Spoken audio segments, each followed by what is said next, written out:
Hello बच्चों, let's read the question. How were the resource classified into different categories? कि resource को किस तरीके से डिफरेंट डिफरेंट कैटेगरीज में क्लासिफाइड किया गया है। Resource classified into different categories in the following veg. सबसे पहले समझते हैं रिसोर्सेज का मतलब क्या होता है, फिर देखते हैं रिसोर्स को किस तरीके से क्लासिफाइड किया गया है डिफरेंट डिफरेंट कैटेगरीज में। रिसोर्सेज ऐसी चीज होती है, ऐसी चीज जो हमारी जिसकी हमारी लाइफ में वैल्यू हो, जिसको हम यूटिलाइज कर सकें और जो सेटिस्फाई कर सके हमारी नीड्स को, इसको रिसोर्सेज बोलते हैं। अब रिसोर्सेज को अलग अलग बेस पर डिवाइड किया गया है on the basis of origin, biotic and abiotic.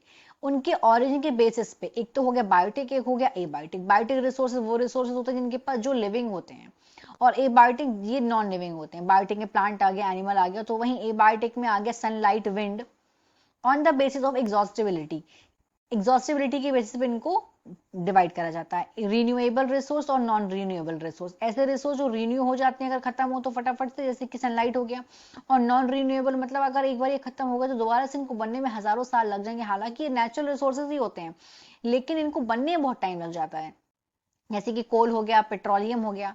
On the basis of ownership, अब जो रिसोर्सेज है वो ओनरशिप के बेसिस पे इसको डिवाइड किया जाता है, जैसे कि individual resources, community resources, national resources, international resources. अब जो जिसके ओनर होंगे, इंडिविजुअल, अब मान लीजिए एक घर है, घर भी रिसोर्स है हमारा। अब ये एक इंडिविजुअल के नाम पर है, किसी एक पर्टिकुलर इंसान के नाम पे है, तो वो उसका ओनर हो गया। कम्युनिटी, एक पर्टिकुलर कम्युनिटी किसी प्रॉपर्टी की मालकिन हो सकती है। सेम अगर हम नेशनल की बात करें तो हमारी कंट्री की कुछ चीजें होंगी जो हमारी कंट्री के लोग ही उसके ओनर होंगे। और इस तरीके से इंटरनेशनली भी ओनरशिप होती है।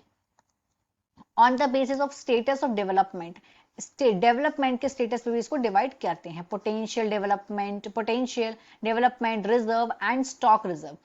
तो ये पोटेंशियल मतलब ऐसे रिसोर्सेज जिनका अभी हम यूज नहीं कर रहे हैं पर फ्यूचर में हम लोग इनका यूज कर सकते हैं, जैसे कि वाटरफॉल्स हैं हिमालयास के।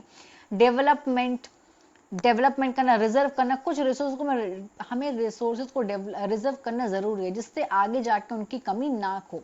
स्टॉक रिसोर्स, ऐसे रिसोर्सेज जिनका स्टॉक करना है हमें। तो ये इसके कुछ डिवीजन हो गए। Hope you understood it well. All the best.